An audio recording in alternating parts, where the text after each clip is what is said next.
watching this. Good morning, and thank you for joining me. My name is Kama Mahako. Welcome to the Amma Manson Network. For those who are also joining me live on my YouTube channel, Kama Audacity, and also on Facebook, welcome. We're diving deep this morning.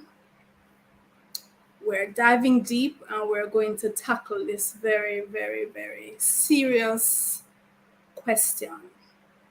It's a question that a lot of people would consider to be extremely controversial, but believe it or not, it's not my intention to stir up controversy with this question. I would sincerely like us to look at this objectively and honestly, not to be confrontational, even though I should say we are not afraid of confrontation. And if confrontation is necessary, then we will absolutely do what we need to do and say what we need to say. However, I would like for us as intelligent, independent thinking, practical adults, sovereign adults, to really consider this question and not to approach it from an emotional standpoint, not to approach it from a traditional standpoint, just to say, well, this is how it's always been, this is how our ancestors did it, this is how the elders say it should be done. But we need to look at this from the perspective of modern people and to examine if the way that we have been doing it up to now will work in this era. The paradigms of the past are not necessarily viable in the present.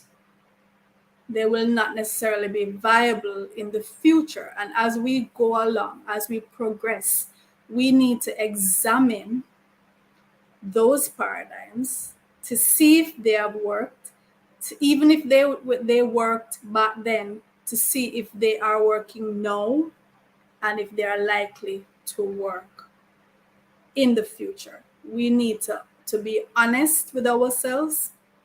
And when these questions are posed and if we come to the forum, we need to be honest and objective. And that is what I encourage anyone who watches this video, whether now as we are coming live or you're watching it at some point down the road, try to be objective. Ask yourself, and based on your lived experience and the experiences of others that you've seen around you, be honest when you think about the question, right? So, what is the question? Why should a woman submit to a man? Give me one good reason, if you can. Good, of course, is subjective. So what you might consider to be a good reason for you might not necessarily be a good reason for me or for someone else, and vice versa, right? But still, give me your best reason. And if you can muster more than one, by all means, give me your best reasons. Now, I am going to share with you, very shortly, I'll start sharing with you a thread from a Facebook post. I actually put this question out to my Facebook friends earlier in the week. This very question: why should a woman submit to a man? Give me one good reason. That very question. And I am going to share with you the responses. and use those responses as well to guide the discussion, right? So I'll start doing that in a second. But let us first define, what do we mean by submission? Because to be honest with you, when I look back at the responses, and when I listen to the responses that I've heard from persons, because I've been asking this question for a while, because I'm a thinker, and I'm also someone who, I'm not going to blindly follow anything in life. It has to make sense to me. It has to make sense. It has to be able to withstand the rigors of questioning in my mind before I embrace that, right? I don't just take things, accept things because grandma did it, grandpa did it, teacher said to do it, whoever said to do it. And this is, as a teacher, this is how I encourage my students to think independently, to ask questions, and not to just accept it because teacher says so, principal says so, mom and dad says so, the pastor says so, the prime minister says so. Regardless of where the information is coming from, you must question it. This is how I nurture my students and my children to be, right?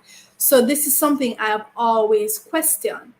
And some of the responses that I got, as you'll see, persons were saying, well, when you're in the presence of an alpha male, a dominant male, when you're in his presence, you will just feel that power and you will just naturally submit. And I'm saying, it seems to me, I've never had the fortune or misfortune of being in the presence of any such creature, neither male nor female. I have never been in the presence of any human being who inspired in me the feeling of wanting to relinquish my rights to submit to that person. I will submit to authority on the level of, okay, as a nation, we come together and we agree that we're going to select a government that is going to rule, that is going to create laws, but at the same time, we are a part of that process, right? You submit on a certain level, but at the same time, you retain the right to kick that person or persons out if they are not acting according to the mandate that they have been given, right?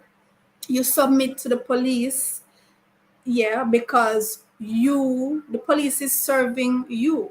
So there are different levels of submission. And other persons also mentioned about being on the job, you submit to your boss. Yes, you submit to your boss, but these are different levels. Yes, there is authority. Yes, there is hierarchy. And depending on what the social context is, there is some amount of submission.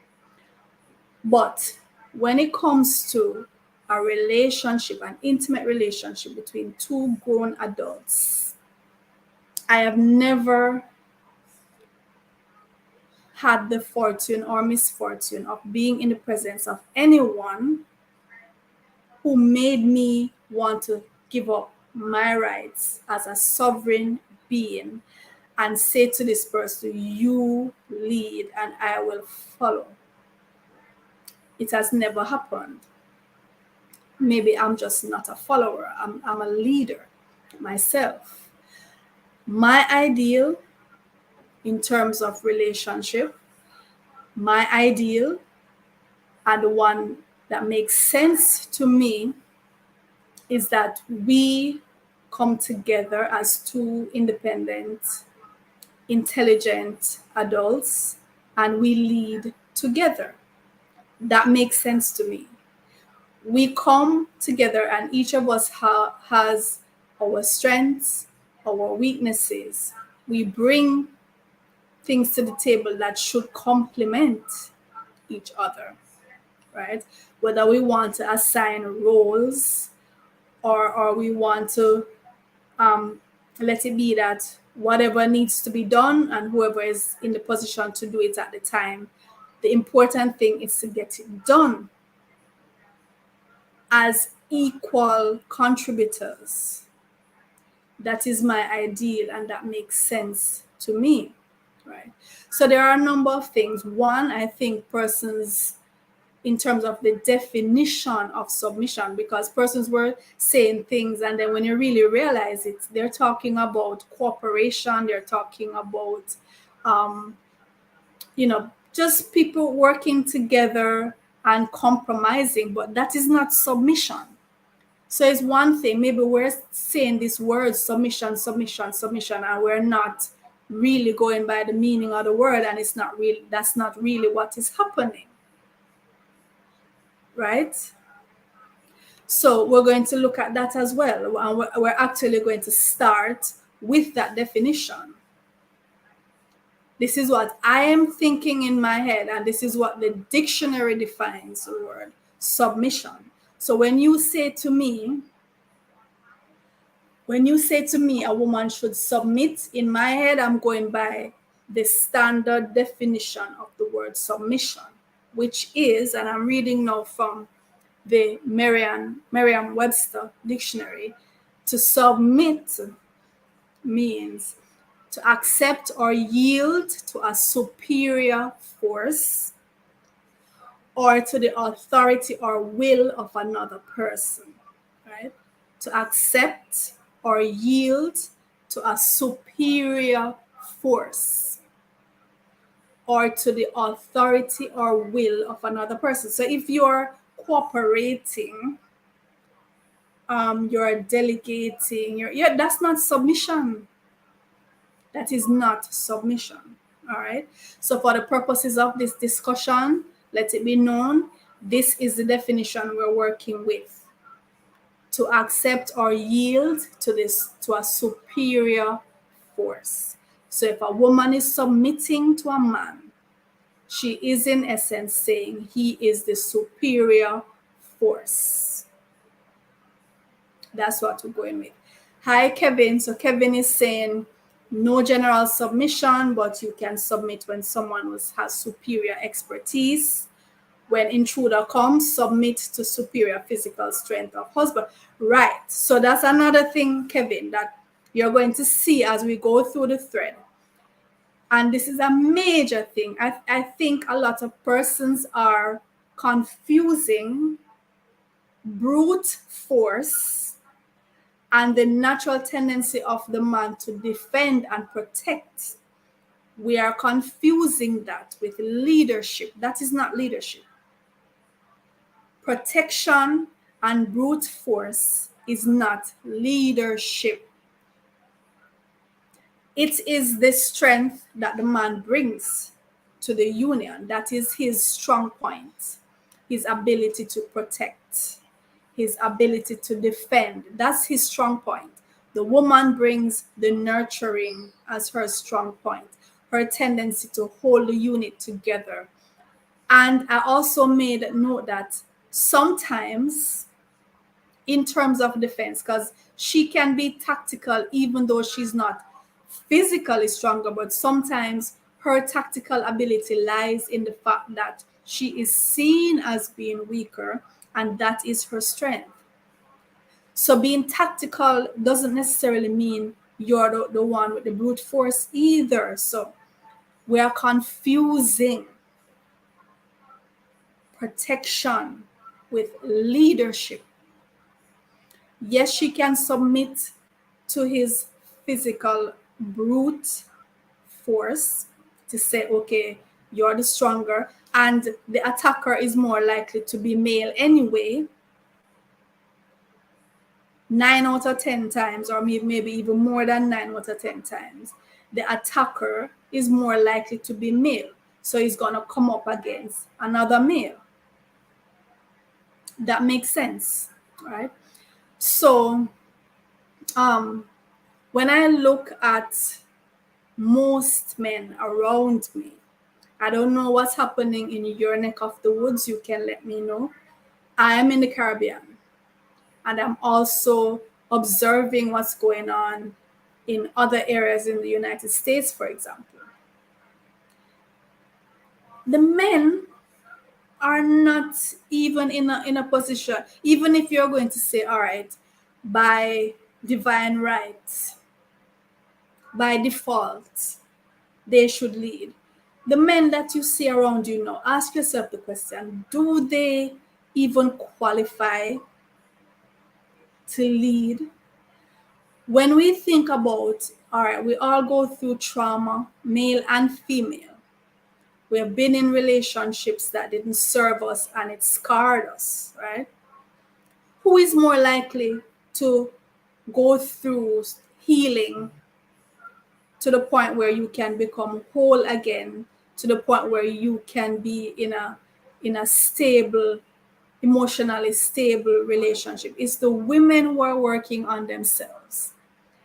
The men are, is like they're repeating the cycle. They're not allowing themselves to heal after these relationships, and they're more likely to have had more relationships to begin with, right? They are more promiscuous, and this is not debatable. And so they are more likely to be at turmoil within. Is that someone you want to lead you, right? I think this whole thing is very impractical, very unrealistic, and very dishonest of us. Think of the men in your family, your uncles, your dad, your grandfather. How have they lived? Look at the patterns that they've followed. Most men cannot lead their dick. Most men cannot lead their dick, let alone to lead a household.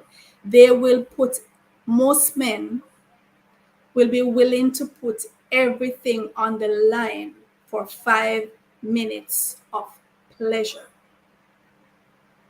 Just observe the actions of the men around you, your co-workers, your even the partners that you've had. They can be in the best situation, everything going good, and they just do something to mess it up because they are weak. Their flesh is weak, and a lot of them, their mind is weak, right? Is that someone you want to lead you in terms of furthering yourself, in terms of progressing? Women are out there trying to further their education, trying to make something more of themselves, to sharpen themselves in terms of their thought processes, in terms of their skills that they're going to bring to the relationship. If you talk about leadership qualities, not defense now, not defense we're talking about. And even if it's defense, right now you can hire security for the premises. You can put certain security measures in place. So right now, as it stands, you don't even need to rely on that brute force. Push come to shove, right? So we're talking about leadership. What are the qualities of good leadership? Think of the qualities of good leadership and tell me if any of them is gender specific. Tell me if any of them is gender specific. The leader needs to be, first of all, intelligent. The leader optimally will have specialized knowledge, specialized skill. That means more educated. Who is more likely to be more educated in this day and age? Tell me. Look in the universities and the colleges. Who is the dominant force there in terms of furthering their education, getting more skills? The leader needs to be honest and have integrity. Look around you. Who is more likely to cheat in a relationship? Who is more likely to have an entire different family without the other person knowing? The leader needs to be confident. The leader needs to be able to inspire others, have passion for whatever the situation is that they're involved, that they're leading. The leader needs to be a good communicator, good at decision making, right? This good decision making capabilities. Accountable. The leader needs to be accountable. Think about the experiences you've had and you tell me who is more likely to be accountable. Leadership qualities are not gender specific. However, if we are going to judge on the premise of our experience, our relived experience, and the experiences that we've seen of others around us, you tell me, of all these skills that I've outlined, who is more likely to possess these skills in this day and age, right? So walking the truth is asking who is to be a leader in the home.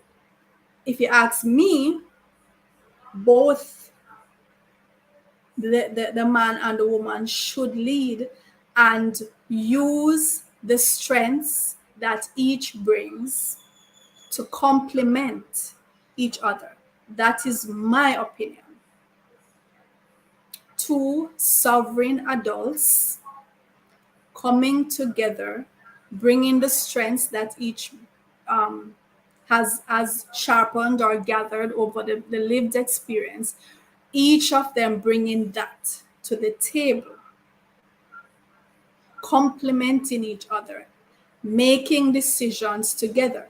And there are some things that don't even require unity in terms of the decisions. Some decisions are personal, and the woman should be able to make her personal decisions that affect her as an individual going through this life, and the man should have that same authority over his destiny to make certain decisions on his own.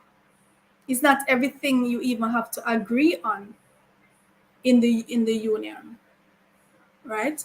You don't have to agree, but the things that affect the union, the things that affect the children, for example, both persons should come together and decide. And yes, you're going to have compromise.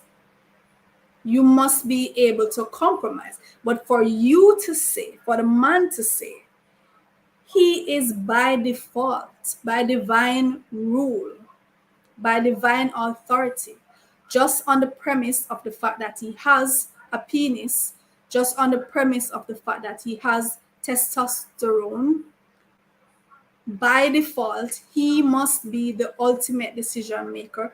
All final decisions are with him. There's no way I can accept that. And there's no way I would even respect a woman who accepts that. And I don't respect a man who demands that either. Because in demanding that, he is essentially telling me that he is insecure within himself and he is very selfish and unfair. That is what it's telling me about him. Right? That's what it's telling me about him. For those men who insist that they are the leader, they are in charge, I want you to tell me, have you sat down with this woman who you're leading and said, okay, this is where we're going. This is the plan. Do you have a plan? Do you have the methodologies outlined as to how you're going to achieve that plan? A leader should know where you're going. Where are we going? Fearless leader. Where is your plan? Fearless leader. Have you outlined to your household where you're going and how you're going to get everybody there? Because when I observe, all these men were saying they're a leader, I'm the boss, I'm the final decision maker. You don't even have a plan. You don't even have a methodology as to how you're going to achieve, how you're going to take your household beyond the basics, right? You don't even have that. How dare you even call yourself a leader? So I'm going to share with you the thread. It's a pretty long thread. We don't have to. I don't think we have to go through everything on the thread, but I just want to share with you. So I posted the very same question, right, on my Facebook page, and I did get quite a heated. It was quite a heated thread. As usual, that is the tendency on my page, you see, because I'm not intimidated by the heavy questions. Like I said, I dive deep. When I dive deep, right? And the way some people behave as if some things are self-evident, for me, most of these issues, they are not self-evident and they require investigation. And as a content provider, as a journalist, as a teacher, as a mother, it is my duty to ask questions. Just as an individual going through this life, it is my duty to ask questions. And I encourage everyone to ask those questions. I'm not seeing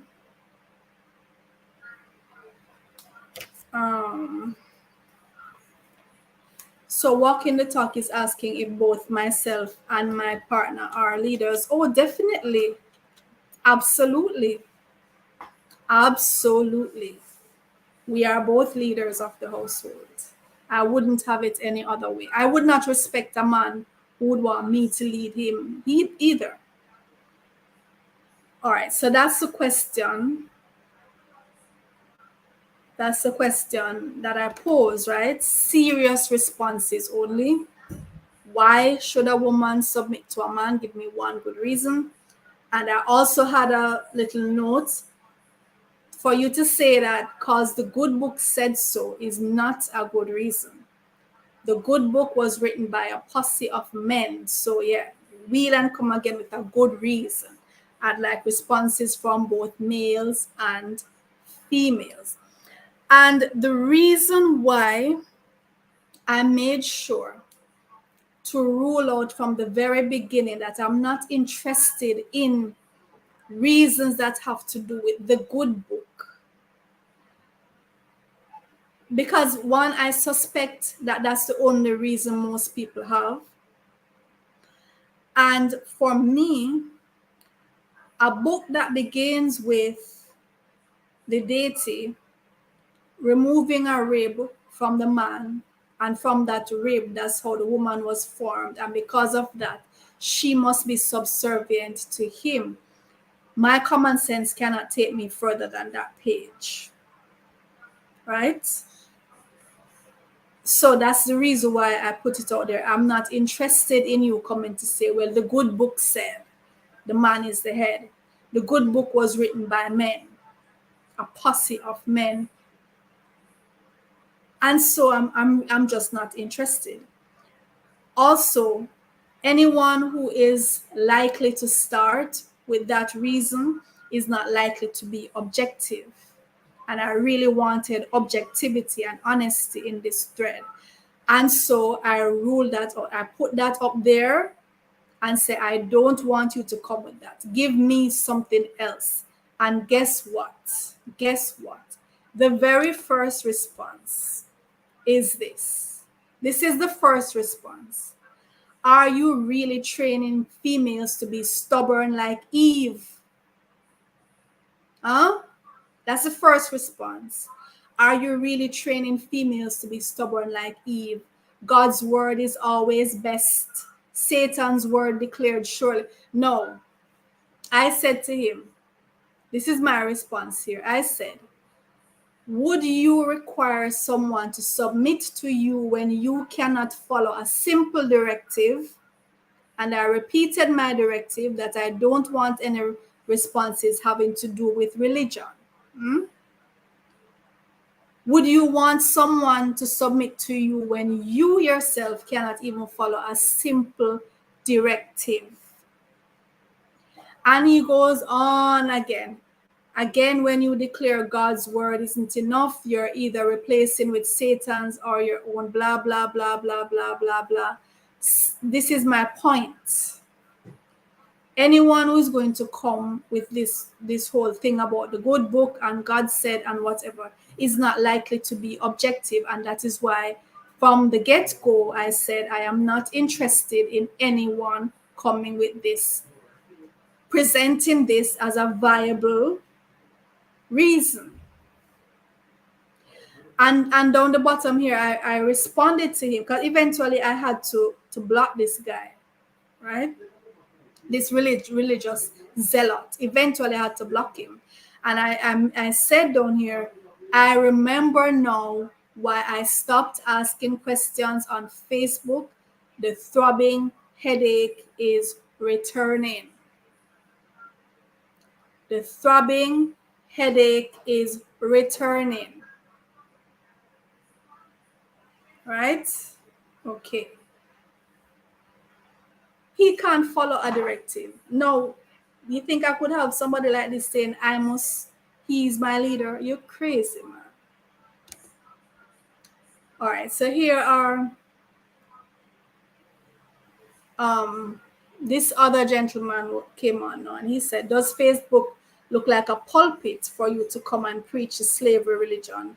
How very disrespectful of you. So this is a gentleman correcting that other religious zealot there, right? And he's saying to me, unfortunately, there is no filter to block the illiterate and the mentally ill from social media. And that is so true. It is very unfortunate. So I'm going to skip over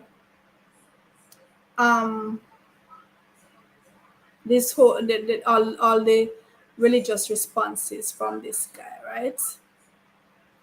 So I'm saying that it's so unfortunate that people cannot be objective because conversations like these need to be had. And when half-witted, dogmatic folks insist on joining, they ruin it for everyone. Now, a female says, in answer to the question, why should a woman submit? She says, if he inspires her to, which is a very vague response. If he inspires her to, so she should submit if he inspires her to. And my question is, we are inspired to do things that are uplifting. That's what whole inspiration is about, right? What are we inspired to do? We're inspired to do things that are uplifting. How does it uplift her as a grown, intelligent, agentic being to submit to another? The female said, well, because to her, he uplifts her, elevates her, protects her, cherishes her, guides her, and her submission is a joyful and desired exchange. She wants to be guided by him. And my question is, why can't she guide herself? What makes him innately better equipped to guide her, right? What makes him innately divinely selected? What is it about him that makes him the one that should guide? Why can't she guide herself? I just don't get it. All right, so this other person says, if he does that for her, what does she do for herself? Do you think that a woman is incomplete without a man? What about women who have no man or are single? What about lesbians? Who is going to uplift them? Good question. Are we talking about an adult woman here or a treasured pet? My dear young sister, you need to grow up out of the misogynistic fantasy created by the men in your society. Another sister said, or this same sister responded, women submit to powerful men. If she wants to guide herself, then she may choose and no man wants a woman to guide him. This sister is so misled and clearly being dominated, and it's really sad to me. It's really sad to me. She also responds that receiving guidance does not render the recipient incapable, weak, or less in any way. When you guide your family, are you don't view them as incapable, incompetent, or weak. If a man guides his woman, he does so out of love and her best interest, a healthy, balanced man, of course. Well, yeah, I don't have an issue if he's guiding her and she's guiding him. He's guiding her based on his specialized knowledge, based on his wisdom that he has gained, that he has garnered, and she's doing the same. I just have an issue with, why is he the only one that should be guiding? Why can't she guide him? She has gathered wisdom, she has gathered experience, she has gathered skills. So why is it that only he must guide? So someone is responding to this young lady to say, you need to regard yourself higher instead of waiting for that man to nurture and complete you. There is a lot of stuff online and in books regarding feminism and how women should regard themselves. Go and read some of this. And she responded by saying, the men who are worthy of submission know themselves. Be blessed also. I don't know. I've just never encountered, like I said, I don't know if it has been fortune or misfortune. I have never encountered any being, male or female, whom I felt was worthy of submission. I have never worthy of submission and I'm going to give up my rights. No, I've never encountered this being. So I said to this young lady, it seems I've never been in the presence of a powerful man. It seems so, because I've never ever felt the urge to submit to anyone but myself. Where are these powerful creatures to be found? And I would honestly want to know, where are these powerful, awe-inspiring creatures to be found that just to be in their presence, you want to submit? I don't get it. I've never experienced it, right? So this other person, this other woman, this is a grown woman in her 50s, I think, right? She's in her 50s. Once the foundation, female, and the backbone, male, work in balance, there is no need for anyone guiding anyone or any submitting. What you suggest is of a patriarchal imbalance. No man heads a household. Patriarchal madness demands that I will not succumb or submit to such foolishness. All right. Now, there's another comment here that this lady, she's a lady from the African continent. This one that I'm about to read, right? She lives, or she's from an African country. I don't know if that makes any difference really, but She said, this is her response to the question, why should a woman submit to a man? Her response is, please, please, if you've reached this age and are still asking, don't bother there, truly. That's her response to me. Please, if you've reached this age and are still asking, don't bother there, really, truly. So you hear the condescension in her voice, in her tone, the tone of her response. You hear the condescension. So she's basically saying, how is it that you don't find these truths to be self-evident? How is it that you don't just know that men are superior? And I'm saying, no, I don't find this to be self-evident. And I would really like some evidence, some hard evidence. So my response to her is, if you have reached this age and cannot supply a direct answer to a direct question, don't bother there, truly. Don't bother. Why are you even on the thread? You're not answering the question.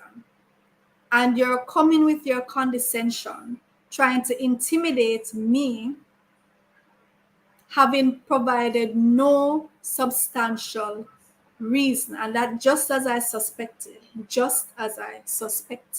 there is no substantial reason. Outside of religious dogma, there is no reason why. And what does asking questions have to do with age? What do you mean, if I've reached this age, why am I still asking this question? What does asking pertinent questions have to do with age? We keep asking questions if we have not received adequate answers. If my brain is unsatisfied with the reason being presented, right? If my brain is unsatisfied with all the previous responses, I keep asking. And I believe this is the approach that has been endorsed as the scientific method. You keep asking until you find a satisfactory response.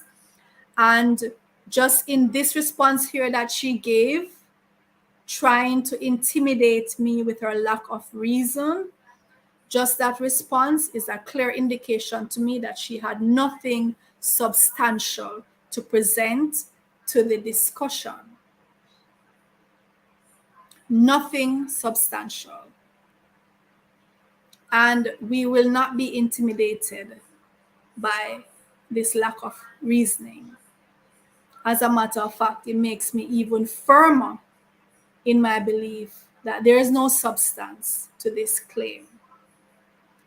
There's no substance. All right, so this other lady says, because he plays his role as the head, she trusts him to lead her because he has shown that he's reliable, honest, provider, protector, and lover. But the woman is capable of all of these. As we listed earlier, none of these qualities is gender specific. So if he's leading because he has demonstrated this, why can't she lead if she demonstrates these qualities as well? And this is what I'm asking below here. Why can't she lead him, or they both lead each other if they both demonstrate these leadership qualities? Why is it the default that he should lead? This gentleman says, you boys need to get past your caveman fantasies. Just look at the state that you are all talking about women submitting to you. The word the females need is avoid. And my response is, the minute that he declares that he and he alone must lead, I sniff a pathetic weakness in him, the stench of which I could not endure for a minute, let alone for a relationship.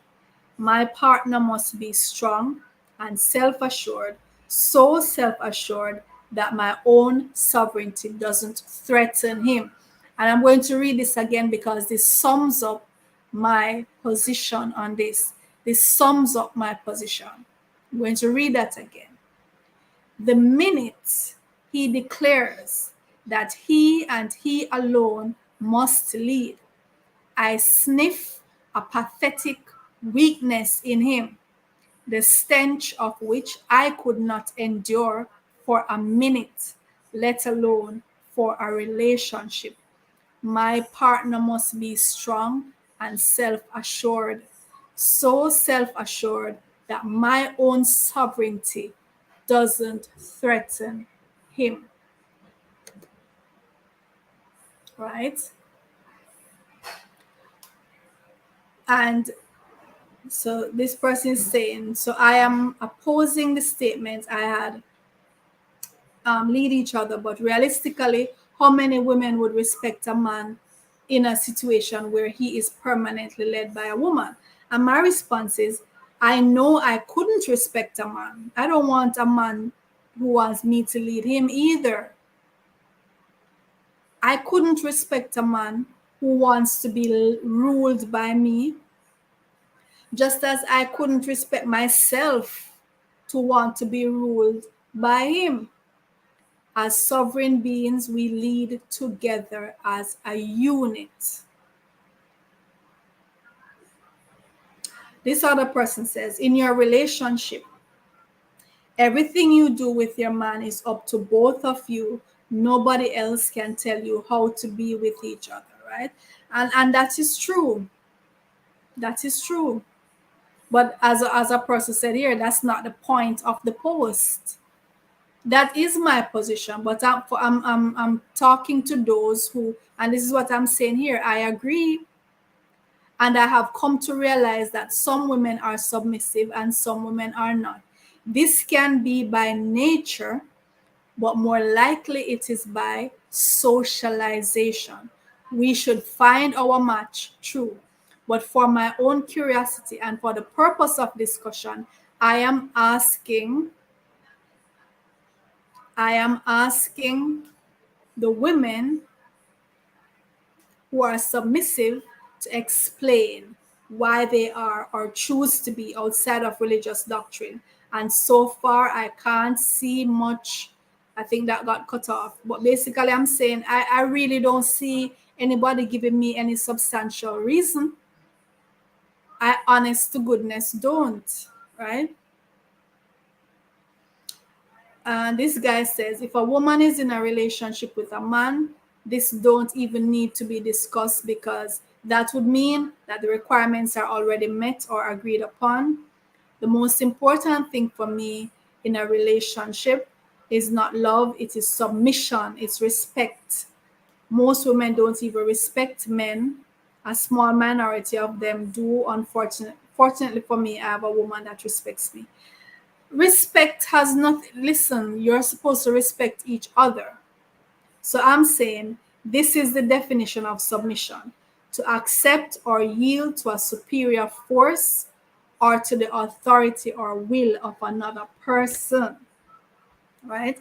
If you are in a mutually respectful relationship where both partners contribute equally according to their individual strengths and are willing to compromise, then there is no need for the word submission because it actually doesn't apply, right? That's the thing. We're confusing definitions here. What you have is not submission. That's what I'm suspecting. So this guy says you don't have to define it, but it occurs in ebb and flow, but it happens no matter what you want to call it. It may be uncomfortable, but that doesn't change it. There are times when a man is in charge, there are times when a woman is in charge, and each time that occurs, one submit to the other. In times when defense is the top priority, all women submit to men. Listen to what I'm saying. Women can play a role in defense too. She may not be physically dominant, but she can certainly be tactical. Sometimes her strongest asset in defense is her perceived weakness. But what I think is happening here is that we are using a term that might not even apply. And if it doesn't apply, why use the term? To submit to someone is a specific thing. It requires a specific posture and attitude, right? There is where we're claiming something that does not apply, right? So this guy says most women are not good defenders and never was. You can see this in any competitive sport. Nobody's even challenging that, right? I don't think anybody is challenging the fact that men generally are physically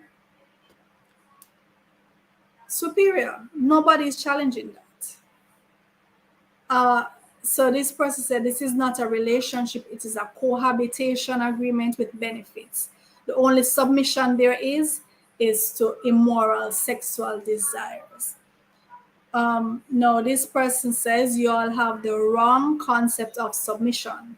Submission is not giving someone power or authority over you. Really? Really? It is the act of willingly giving yourself to the one you love, not by force, but rather by a joyful heart. This will eliminate all strifes, fightings, and unnecessary arguments and creates a peaceful love. Listen, guys, we're talking about cooperation, right? We're confusing defense and brute force with leadership. We're calling cooperation submission. We're calling compromise submission. That's not submission. And we need to be clear when we're going around talking about we want women to be submissive, a woman should be submissive. Be clear on what you mean. In a relationship, both persons should be willing to compromise and cooperate. Yeah. Is that submission? That's not submission. That's not submission. This is my belief as well. Men and women are different and complementary.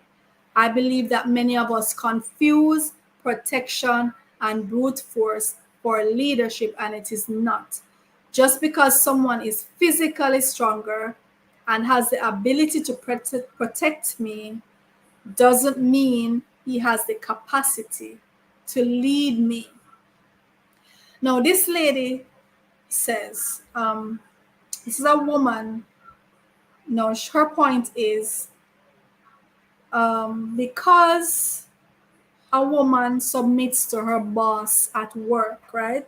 She submits whenever she's around non-Black women. My response to that, I understand the authority of a boss in a work setting, and that both male and female employees submit to both male and female bosses. I cannot understand why that kind of authority is relevant in an intimate union. She says, well, your husband and family should be priority over your job and everything else. Here, again, we're confusing two different things here. She's talking about the woman goes to her work, she submits to her boss, so she must submit to her husband. Men go to work and submit to their female bosses.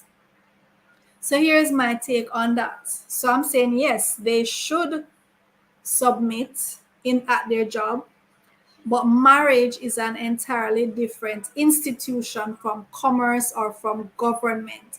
We all surrender certain rights to the institution of government, for example, because we have selected a team and mandated them to act on our behalf for the collective good. And we maintain the authority to remove them under democracy if they fail to do so, right? We comply. So what I'm saying, we comply with the laws of the land. We comply with the rules of our bosses at work. There is hierarchy at work. There's hierarchy in government. However, on the personal level in the institution of marriage or the institution of a committed relationship, we have two sovereign beings, right? Two sovereign beings coming together on equal terms. That is how I think it should be. This person says submission is free willy. I don't know what that means. It's doing what is expected without being asked to, or completing a task upon request without resistance. Once upon a time, men and women were easily entreated by doing what they both knew was the right thing to do in order to manifest a healthy, loving relationship, right? Now, listen, let's just not confuse things. That's my issue here. Let's just not confuse things, right?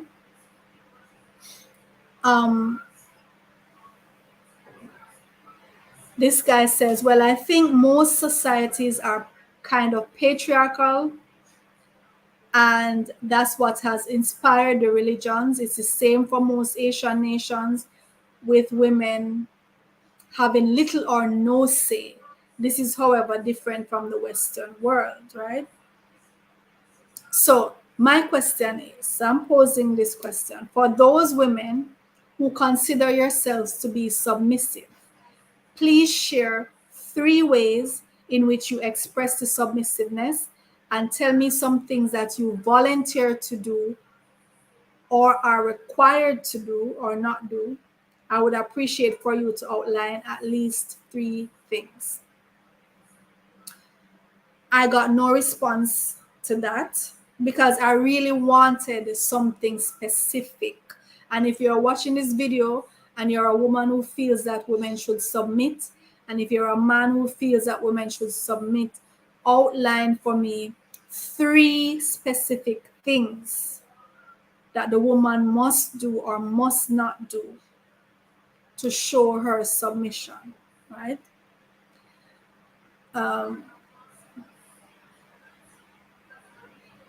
And I also posed a question to the men as well. Just outline for me, what does it look like? What does submission look like in your relationship?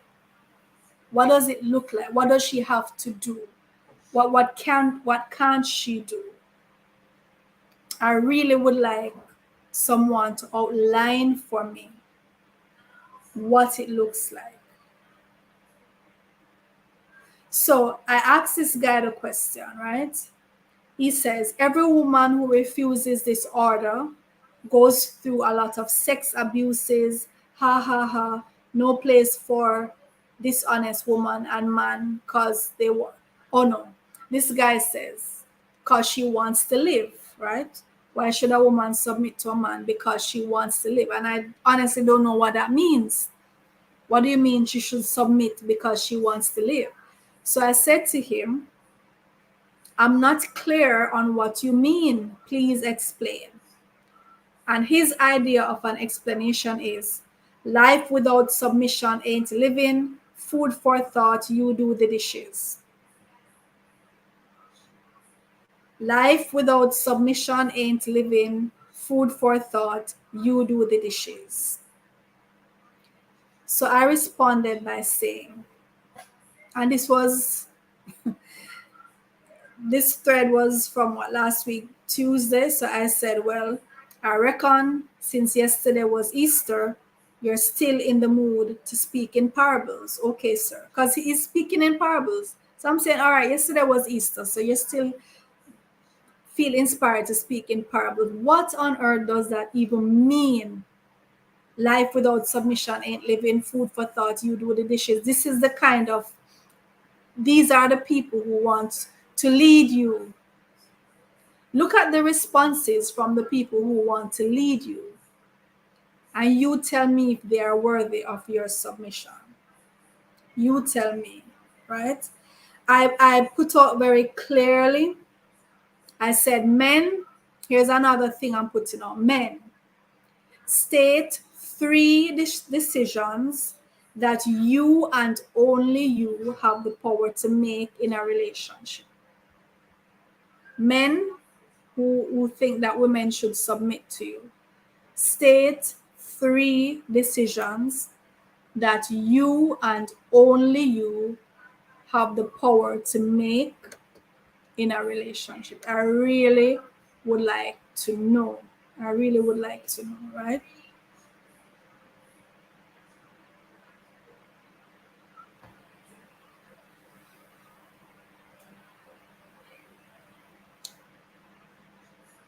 No, this person was saying that because the woman in intercourse she submits to the man just by her posture, the things that she does. So I said a man is most vulnerable at the point of orgasm, and this is, you want to see a submissive face, this is a submissive face. Both men and women are vulnerable in intercourse. That's not a reason for you to say she must submit to him because she has a dominant posture in submission. They are both in intercourse, they are both vulnerable. He's saying because the woman has to kneel down or bend over or lay down with him on top, these are submissive postures. The act is almost like administering discipline to a woman. Can you believe this? Think about it. Women call me daddy while I spank them. It is legal. I love my life. Come on. These are the people who want you to submit to them. Look at their mentality. Mm? And my response to that is I've always maintained that some sexual behaviors border on mental illness, but that's for an entirely different discussion, right? Now, so we have just 3 more slides to go. Like I said, it was a very heated thread, and it's a controversial question, but to this day, no one has presented to me a substantial reason. This lady says the patriarchy seeded through the Abrahamic religions, this is a man speaking, right, has caused generations and generations of problems for women. Frankly, the whole concept lays throughout that women are property should be appalling and a non-starter. Now, through textual analysis and archaeology, uncovering how the Hebrew myths are derivatives of other ancient Near Eastern motifs, such as the way Genesis opens with the subjugation of women, right?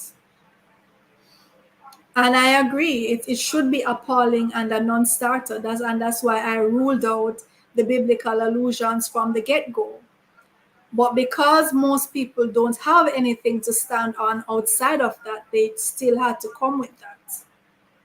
Huh?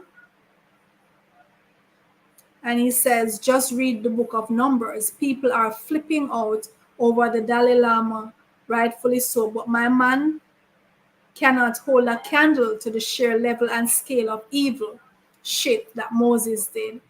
Kill everyone except the virgin girls. I wonder how they figured out who was a virgin, right? And this lady says the normalization of patriarchy is really on display in this post. Shake my head. And that is so true. The normalization of patriarchy, the way we just embrace it without even questioning it, even the women. It is clear that most who are in favor of it have not even bothered to reflect upon it. They have just blindly accepted, and so they are not even able to put forward any viable argument for it. That's my response. And let me say that again. It is clear that most who are in favor of it have not even bothered to reflect upon it. They have just blindly accepted, and so they are not even able to put forward any viable argument for it, right? And she says, my people, we do not question or challenge our beliefs. In fact, we actually reject any unsettling of these beliefs. It's so non progressive. It makes my teeth itch. And I agree. It is non-progressive. It is non-progressive. See, this comment, this person made a comment on Facebook, says this comment is hidden because it might be offensive. See, we can't even have a discussion without trying to offend and be condescending, because we don't have any anything to stand on. So we try to insult and we try to put people down because we have nothing substantial to bring. We have nothing substantial to bring. And we need to really go and examine these things that we embrace, these things that we claim to be self-evident. We need to examine it and really see if, are they worth our time? Are they worth our time? And yeah, the thread went on and on, but I wrapped it up there. I wrapped it up there because I really wanted to show you. My main point I want to show you is, did you see any substantial reason presented? Be honest. Did you see any substantial reason being presented? But the thing for me, as I wrap up this discussion, my main point is that we, or the men, are depriving themselves of something that could be so beneficial to them. What women, especially the modern woman, what she brings now to the table in terms of all the experience, the knowledge, the skills, the wisdom that she has garnered because she's progressive, she can bring that to the table now, and you're denying her of that. And in doing so, you're denying yourself of those benefits as well. That's what you're not realizing. And then when you're told, there's something, and maybe it's the reason why we're having so many men being so abusive and so vindictive and taking the lives of the women who they are intimate with. Maybe one of the reasons is because they cannot, they're told one thing, they're told that they're superior and she should submit and all that. But then the reality of their experience doesn't go with that. What they're actually experiencing is that she is the progressive one. She is the educated one many times. She is at least on equal standing in terms of financial contribution. What he has been told and what he sees, he can't put them together. They don't make sense together, and he lashes out sometimes. He lashes out because he cannot honestly, in his mind, he can't see himself to be superior. He knows he's not. No. Are you going to tell a woman? Imagine you're in a relationship with someone, with a woman. Let's say she's more educated. Let's say she's more intelligent in terms of her experience and how she has sharpened her skills based on what she has put herself through, right? She's probably even financially more stable. Are you still going to expect that woman? Are you still going to say to her, I am the head of the household, and certain decisions rest entirely with me, the final decision rests with me. Is that even fair? Does that even make sense for you as a man to say and to do? Ask yourself that question. And if you were in her position, would it make sense coming with all of that for someone to say to you, all right, I'll hear what you have to say, but the final decision rests with me? Would that make sense to you? Right? Would it make sense to you? Ask yourself the question. So what I'm gonna wrap up now, and I'm gonna wrap up by asking you, those who are in favor of submission, whether you are male or female, I honestly, sincerely would like to know, right? Because even after all that I went through on that Facebook thread with all those responses, I honestly was not given a substantial response. I'd like very clearly for you to outline in the comments, and I'm being very genuine, very sincere in this. I would like someone to outline for me, for those women who are submissive and for those men who require submission, outline for me, what does that look like in practical terms in your relationship? Tell me 3 things that the woman must do or must not do in order to show her submission. And I'd like you to also tell me 3 decisions that for the man only he can make, and tell me why it is that only you must make those 3 decisions. What qualifies you by in terms of your gender?